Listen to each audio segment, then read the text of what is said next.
Olá a todos, Emerson Nascimento aqui. Vou falar do disco que eu deixei faltando de propósito. Vamos lá!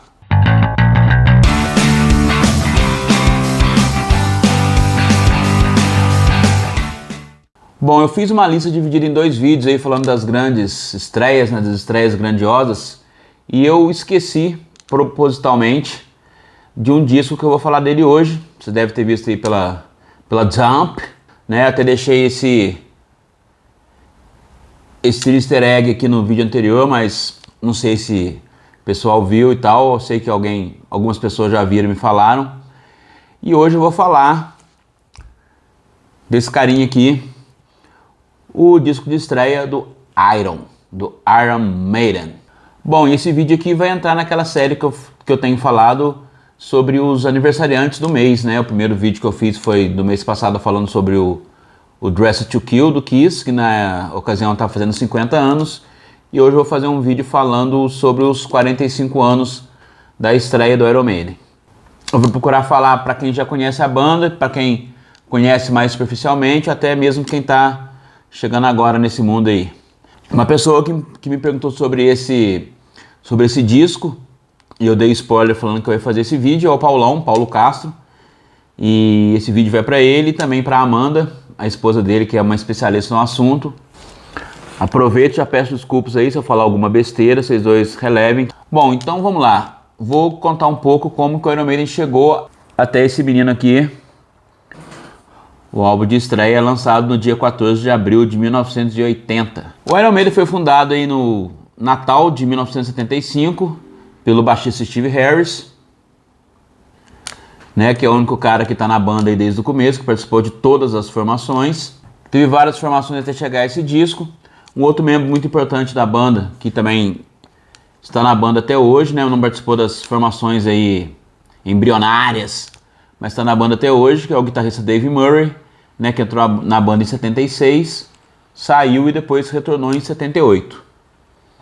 Outra figura importante aí da banda, e principalmente muito importante para esse disco, é o vocalista Paul Di'Anno, que começou a fazer parte do Iron Maiden em 1978. Bom, o Maiden já existia, já fazia seus shows, já ia fazendo essa mudança de formação aí, até que quando o Di'Anno chegou na banda, eles conseguiram arrumar um vocalista que atendia aí as expectativas, principalmente do chefão, Steve Harris, né? E eles resolveram gravar uma demo tape para conseguir marcar, agendar mais shows, né? Porque quem tem banda sabe, os contratantes sempre pedem o famoso material. Então, em 30 e 31 de dezembro de 78, com esse objetivo de ter o material para conseguir agendar mais shows, o Iron Maiden gravou em Cambridge essa demo que continha as faixas Prowler, Invention, Strange World e a faixa aí que dá o nome à banda, Iron Maiden. Né? Essa demo teve um custo de 200 libras e a formação que gravou esse material foi o Paul Di'Anno, o Steve Harris, o Dave Murray na guitarra e o batera Doug Sampson. Né? Também participou das gravações o guitarrista Paul Kearns, que não foi creditado. E essa demo chegou na mão de duas pessoas muito importantes aí para a banda. A primeira é o DJ Neil Kay, que ele tinha uma casa lá, um inferninho, um clube chamado Bandwagon Heavy Metal Sound House. E ele começou a tocar essa demo lá nessa casa que ele tinha. E a faixa Prowler fez muito sucesso com a garotada. E a faixa Prowler fez um grande sucesso com os frequentadores lá do local. E essa demo também chegou no segundo cara importante que eu disse aí, que é o Rod Smallwood. Para quem não tá ligado aí, o Rod Smallwood é o empresário do Iron Maiden desde essa época até os dias de hoje, né? Ele era um universitário nessa época, mas já tinha agenciado umas outras bandas, e a história é longa, ele marcou alguns shows, e no final ele acabou se tornando um empresário do Iron Maiden. Com toda essa repercussão que o Iron Maiden começou a ter, né, tanto de boca a boca quanto pela imprensa, eles resolveram lançar de forma independente um EP, né, com as faixas da demo, só que eles acabaram deixando de fora a faixa Strange World e lançaram um EP com 3 faixas, que é o famoso Soundhouse Tapes. O nome é uma referência clara ao Bandwagon Heavy Metal Soundhouse, né, onde o Neil Kay deu esse empurrão aí para a banda, e lançaram com uma prensagem inicial de 5.000 cópias. Né? Hoje em dia você acha esse esse material para comprar, mas é tudo bootleg, tudo pirata, porque 5.000 cópias já era. Então, como consequência de toda essa boa repercussão que a banda teve, tanto no boca a boca quanto na imprensa, eles acabam assinando em 1979 um contrato com a EMI. Na época a banda era um quarteto, apenas com o Dave Murray na guitarra, e o Dave Murray resolve chamar um amigo dele, um velho amigo dele, para entrar para a banda, que é o Adrian Smith. Na época, ele negou esse convite, pois ele estava muito envolvido com a banda dele, que era o Urchin. Então, com essa negação do Adrian Smith, ou um até breve, eles acabam recrutando o guitarrista Dennis Stratton. Então, com a entrada do Dennis Stratton, a banda volta a ser um quinteto, só que aí o batera Doug Sampson pede para sair da banda por motivo de saúde, né? E o próprio Dennis Stratton, ele indica o batera Clive Burr, que era a batera do Sampson, uma banda também muito ligada à história do Maiden. Então, com a entrada do Clive Burr, fecha a formação que gravou esse disco aqui, que é o Clive Burr na batera, o Dave Murray na guitarra, o Paul Di'Anno no vocal, o Dennis Stratton na outra guitarra e o chefão Steve Harris no baixo. E a primeira aparição do Iron Maiden como um artista da EMI foi a participação na coletânea Metal for Mutas, aquela que tem uma capa maravilhosa. A banda participou com 2 faixas, a Sanctuary e a What Child. What Child, que só ia entrar no segundo disco da banda, o Killers, de 1981. Essa coletânea entrou para a história como ser um dos pontapés iniciais para a New Wave of British Heavy Metal, a NIOMB, porque além do Maiden ainda tinha as bandas Praying Mates, a Angel Witch e o Samson. O Samson, de novo aí na conversa, que na época tinha um vocalista Bruce, um cara com um bigodinho, que mais pra frente entraria também em definitivo na história do Iron Maiden. Falando aqui sobre a famosa capa que tinha o Ed, primeira aparição num álbum do Ed. O Ed, na verdade, ele foi criado pelo técnico de luz do Iron Maiden. E no começo ele era apenas uma máscara de papel machê, uma máscara branca, que soltava fumaça e sangue. Ela até aparece aqui na contracapa. Aqui, bem tosquinha, mas acabou ficando como um mascote da banda. Bom, e como que o Maiden chegou até esse resultado aqui dessa capa? O empresário Rod Smallwood estava nos escritórios da EMI e ele viu um pôster lá, e esse pôster tinha sido feito por um cara chamado Derek Riggs. Outro cara também extremamente importante na história do Iron Maiden. E o Rod Smallwood gostou do trabalho desse cara, ficou interessado pelo trabalho desse cara e foi dar uma olhada no portfólio dele, conversar com ele. E esse cara tinha, o Derek Riggs, ele tinha um desenho que ele tinha feito para uma coletânea de punk rock, e que era um desenho baseado numa foto de um soldado japonês, da Segunda Guerra, que estava pregado num tanque americano.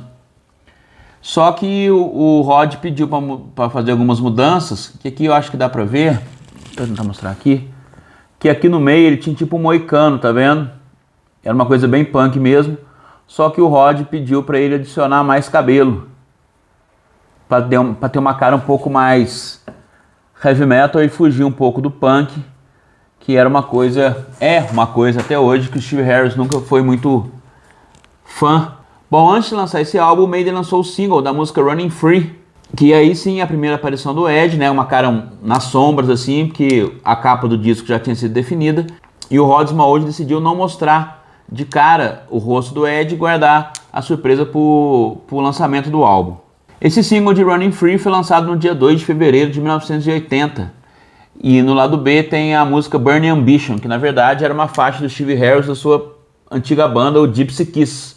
E a gravação que tem no single, ela conta ainda com o Doug Sampson na batera. Outro single muito importante pro Maiden, que tem ligação com esse álbum, é da faixa Sanctuary, o single que foi lançado no dia 23 de maio de 1980, durante a turnê inglesa da banda. E no lado B, ele possui 2 faixas ao vivo, gravadas no Marquee, já durante a tour de promoção do álbum de estreia, que são as faixas Drifter, que só estaria no disco Killers, e também I Got The Fire, que é um cover do Montrose. Essa faixa Sanctuary não está presente na edição inglesa, na versão, digamos, mundial do disco, mas ela está presente na versão americana, que é a segunda faixa do lado A. E essa faixa Sanctuary também não está presente nas versões de streaming do álbum. Bom, vou falar um pouco sobre as faixas do disco, né? Seguindo aqui a versão standard. O disco abre com a faixa Prowler, que é a faixa que deu início aí ao sucesso do Maiden, né? Desde os tempos de Soundhouse. Ela é uma faixa com de abertura bem energética, né? Como tem que ser. Que tem um riff bem legal, um wah-wah. O trampo de guitarra dela eu acho muito legal. Também tem um solo muito interessante. Tem uma letra que fala um pouco de uma pessoa meio perdida, uma pessoa meio sem destino, até um pouco sem perspectiva, talvez, na minha interpretação. E para desgosto do Steve Harris, ela tem um vocal bem punk, né, do Paul Di'Anno. O Paul Di'Anno sempre foi um cara que demonstrou essa ligação com o estilo, embora o chefe não gostasse muito.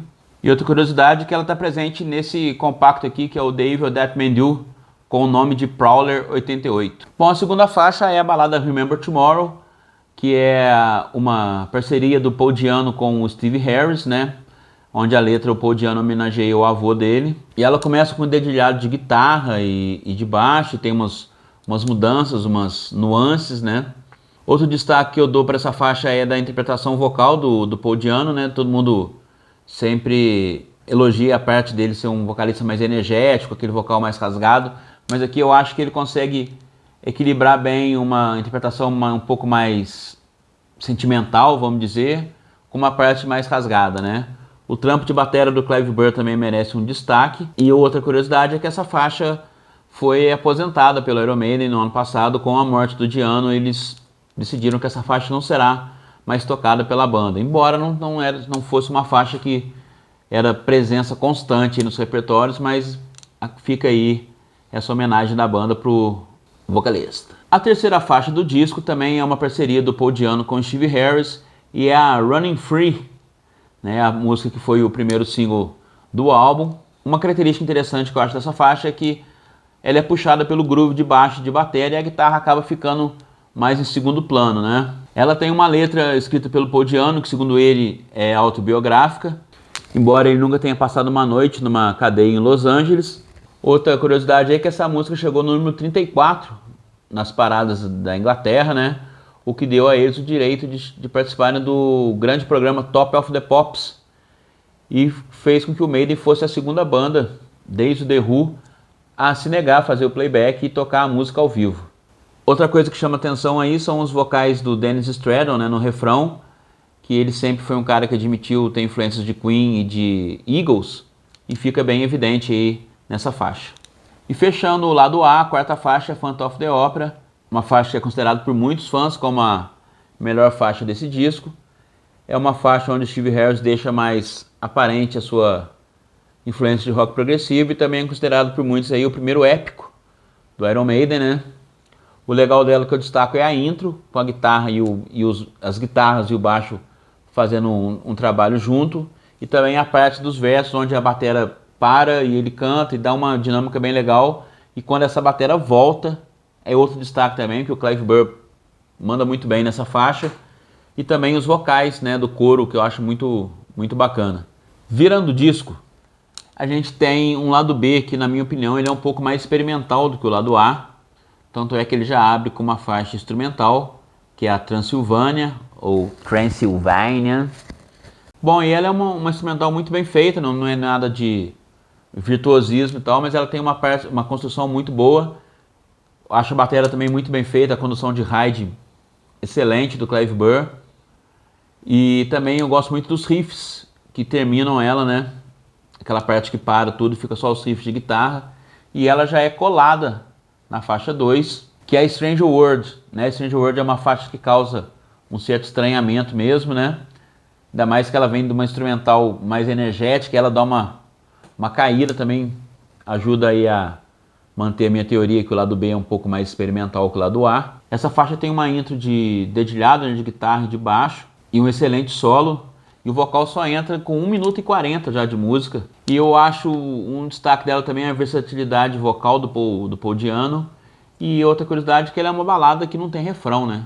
A penúltima faixa do disco é a única faixa desse álbum, eu acho que é a única faixa de toda a carreira do Iron Maiden, que é composta apenas pelo Dave Murray, que é a faixa Charlotte the Harlot, que conta a história de uma meretriz, uma prostituta, que na verdade é o primeiro capítulo, que depois essa história ela vai se repetir em mais 3 outras canções, que eu vou ter que ler aqui que eu não vou lembrar, que é a 22 Acacia Avenue, né, do The Number of the Beast, a Hooks in You, do No Prayer for the Die, e ela termina na faixa From Here to Eternity, do Fear of the Dark. Essa personagem, a Charlotte, também aparece em várias capas de material do Iron Maiden. Ela também é mais uma faixa que tem uma bela introdução de guitarra e baixo, né, e eu acho interessante também o refrão que é todo mundo junto, né, a voz, a batera, para dar um punch mesmo, falando o nome da personagem. E ela também está presente aqui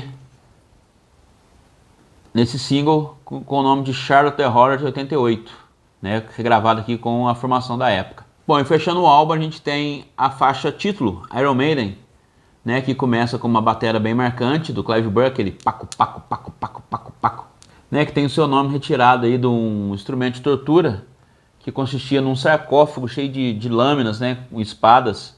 Se eu achar alguma imagem eu vou colocar aqui. E mostra todo o amor e todo o carinho que existia na humanidade na Idade Média, né? Essa é uma faixa que eu acho que ela combina mais com o Paul Di'Anno, né? Eu acho que ela com o Bruce Dickinson não dá muito liga. Com Blaze eu não vou nem dar minha opinião. E ela é a faixa que até hoje é a faixa da entrada do nosso amigo aqui, do Ed. E ela é a faixa mais tocada pela banda. Até o dia que eu tô gravando esse vídeo aqui, no final do mês de abril, ela foi tocada 2.402 vezes. 2.402 vezes. Bom, falando um pouco aqui das minhas edições, eu só tenho 2 edições desse disco. Essa edição aqui é a edição nacional de 1985. Essa com esse selo amarelo aqui, tradicional da EMI. Essa cópia tem uma história interessante, que no começo dos anos 90 a gente estava em casa, né, eu com meu irmão e tal, e um dia uma amiga dele apareceu lá, falando que o tio dela tinha se encontrado Jesus e estava desfazendo dos discos de rock, e como ela sabia que a gente gostava, ela levou alguns discos pra gente, e lá tinha esse disco aqui, tinha também o Killers e também tinha o Made in Japan. E esses 3 estão comigo até hoje. Também tinha outros discos como Wasp, Raven e um monte de coisa. Outra edição que eu tenho é essa aqui, ó. A edição remaster de 1998, que aqui a gente tem uma capa redesenhada, né, pelo próprio Derek Riggs, o que eu particularmente não achei interessante, tanto é que nas edições posteriores eles acabaram voltando aqui para o soldado japonês, né, para o Ed tradicional do primeiro álbum. O legal desse disco aqui, dessa versão, além de ter esse encarte bem bacana, com bastante fotos e tal, com as letras, coisa que na edição nacional do vinil não tinha, ele contém a faixa Sanctuary, né, aqui na mesma posição que ela estava na versão americana, ou seja, a faixa número 2 do disco, o que deixa o álbum completo, diferente do que a gente tem hoje aí nas plataformas de streaming. Bom, então é isso. Falei do álbum de estreia do Maiden, o álbum que ficou faltando da lista dos 20. Né? Quero agradecer a todo mundo que tem acompanhado aí os vídeos. De novo, pedir para a galera que tem assistido os vídeos e não tem se inscrito, por favor, dar essa moral aqui.